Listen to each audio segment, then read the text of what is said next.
अस्सलाम वालेकुम guys, welcome back to another YouTube video. आपका भाई असद आपकी खिदमत में हाजिर है गाइस। D8 कैटेगरी जिसको डिजिटल नोमैड कैटेगरी कहा जाता है पोर्चुगल की, उसके अंदर थोड़ी सी कन्फ्यूजन्स हैं। मैंने सोचा दोनों चीज़ें आप लोगों के सामने आज क्लियर कर दी जाएँ। बिकॉज प्रॉब्लम ये आ रहा है कि आप लोग इस चीज़ को समझ नहीं पा रहे कि एक तो दो रिक्वायरमेंट्स हैं फाइनेंशियल, ठीक है। और सबसे पहली रिक्वायरमेंट ये है कि आप जो है वो पोर्चुगल के बाहर से कहीं काम कर रहे हो। फॉर एग्जांपल पाकिस्तान में रहते हैं और उनकी सैलरी बाहर से आती है। दुबई में रहते हैं, इनकम आती है सऊदी अरेबिया से। कुवैत में रहते हैं, इनकम आती है सऊदी अरेबिया से। कहीं से भी, मतलब आपका जो जहाँ पे आप काम कर रहे हैं वहाँ पे आपकी इनकम ना आ रही हो, आपकी इनकम कहीं बाहर से आ रही हो, किसी और मुल्क से आ रही हो, किसी और प्रोजेक्ट से आ रही हो, तो वो लोग D8 कैटेगरी के अंदर फुलफिल करते हैं। अगर आप जहाँ पे रहते हैं वहीं पे आपकी इनकम क्रेडिट हो रही है तो आप इस कैटेगरी के अंदर फॉल इन नहीं करते हैं, ठीक है। And still if you are trying to go for the process, मेरा काम समझाना है, बाकी आपकी मर्ज़ी है, ठीक है। It's totally your call. अब बात कर लेते हैं फाइनेंशियल तौर पे कि यार आपको फाइनेंशियल क्या क्या रिक्वायरमेंट्स की ज़रूरत पड़ सकती है। देखें, दो चीज़ें समझना ज़रूरी हैं इसके अंदर कि अगर आपकी इनकम, ठीक है, कहीं बाहर से आ रही है, प्रेफरेबली 1 साल पुराना वर्किंग कॉन्ट्रैक्ट होना चाहिए, 6 महीना ऑल्सो वर्क्स। तो अगर आपकी इनकम कहीं बाहर से क्रेडिट हो रही है और वो अमाउंट तकरीबन 3,680 यूरो है महीने की, तो आप इस कैटेगरी के अंदर फॉल इन करते हैं। अब जस्ट फॉर सपोज कि आप यू आर मैरिड कपल, ठीक है, आप आपके बच्चे भी हैं। अगर आप अपनी फैमिली को भी इंक्लूड करना चाह रहे हैं, आपकी इनकम जो कि है तकरीबन 3,680 यूरो, उसके बाद अगर आप वाइफ को इंक्लूड करते हैं तो 3,680 यूरो में वो काम नहीं बनेगा, उसके अंदर आपकी इनकम ज़्यादा होनी चाहिए। अगर आप वाइफ को इंक्लूड करते हैं तो तकरीबन 480 यूरो आपकी वाइफ के भी आपके पास होने चाहिए। और अगर आप अपने बच्चों को ऐड करना चाहते हैं तो तकरीबन 276 यूरो, 276 यूरो महीने के आपकी इनकम में ऐड हो जाएंगे। तो अगर for example if you are an individual, ठीक है, आपकी वाइफ है, आपके बच्चे हैं, एक बच्चे हैं, तो तकरीबन आपकी इनकम तकरीबन 4,692 यूरो होनी चाहिए, सही है।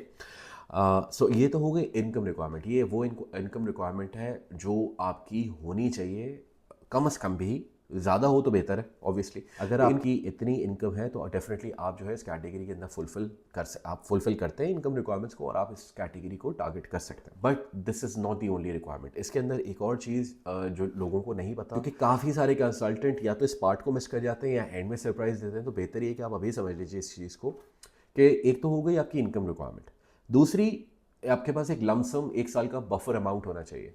अब अगर फॉर एग्जांपल आप अकेले जा रहे हैं, ठीक है, आपकी कोई फैमिली नहीं है, तो तकरीबन आपके पास 11 से 12 हज़ार यूरो होने चाहिए। अ, अगर आप वाइफ को ऐड करते हैं तकरीबन 5,000 5,500 यूरो उनके भी आपके पास होने चाहिए, 16,000 यूरो हो गए। अगर आप अपने बच्चों को ऐड करते हैं तो तकरीबन 3,200 यूरो आपके बच्चों के लिए भी आपके पास सेविंग फंड होना चाहिए। So if you're including if you're coming as a whole family in this process, तो तकरीबन आपके पास 19,872 यूरो, मतलब 18,872 यूरोज का सेविंग फंड भी होना चाहिए। अब ये ओवरनाइट फंड नहीं हो सकता, मतलब आपने आज विड्रॉ किया फंड, आपने आज बैंक में डिपॉजिट कर दिया और कल जाके आपने वीज़ा फाइल जमा करा दी, नहीं। There should be a proper trail कि ये पैसा आपने कहाँ से जनरेट किया। अप्रॉक्सीमेटली कम अज़ कम भी, सर, बेर मिनिमम ये फ़ंड आपके पास तकरीबन 3 से 6 महीने पुराना होना चाहिए।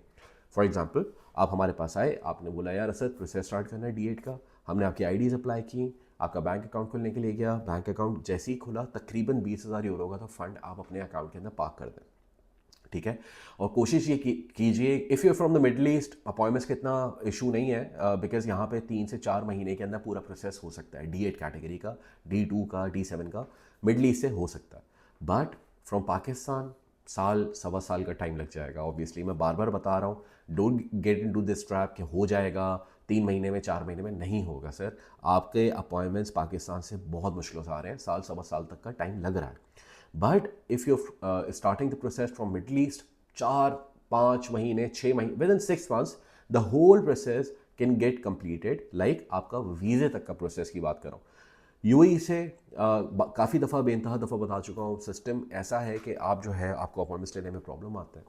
और अगर आप यूएई से हमारे साथ प्रोसेस स्टार्ट करते हैं तो उसके अंदर मैं आपको एग्जैक्ट टाइम फ्रेम बता सकता हूँ कि एग्जैक्टली कितना टाइम लगेगा।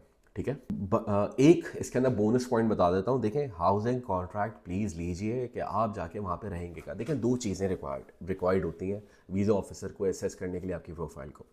नंबर वन कि आपके पास क्या 1 साल के खर्चे के पैसे हैं, आप वो पूरे करें, तकरीबन 20,000 यूरो शो करें कि आपके पास रखे हुए हैं, ठीक है। दूसरा, आप रहेंगे कहाँ। उनको सबसे ज़्यादा फिक्र यहाँ पे ये है कि हमारे ऊपर बर्डन ना बन जाए। भाई, जो बंदा आ रहा है अपना बोरिया बिस्तर लेकर आ रहा है, वो उसके पास रहने का इंतज़ाम होना चाहिए। तो बेस्ट यही है कि हाउसिंग कॉन्ट्रैक्ट 1 साल का आपके पास होना चाहिए। Which guys before even starting you should have these two things कि यार मेरी इनकम इतनी है और मेरा प्रोसेस जो है वो इतने टाइम में हो सकता है, मेरा प्रोसेस जो है उसके अंदर इतना बफर अमाउंट मेरे पास होना चाहिए। गाइस, ये कुछ कन्फ्यूजन थी जिसमें मैंने सोचा दोनों अमाउंट्स एटलीस्ट आपको बता दीजिए, जिसके ऊपर काफ़ी सारी कन्फ्यूजन है मार्केट में। एक अमाउंट बता रहे हैं, दूसरी नहीं बता रहे। भाई, दोनों अमाउंट होनी चाहिए आपके पास, ठीक है। सो मेरा नाम असद इकबाल है। I provide consultancy. If you are interested, willing to move to Portugal, get in touch with me and definitely we can take it from there. अपना ख्याल रखिएगा, मिलते हैं नेक्स्ट वीडियो में। अच्छा।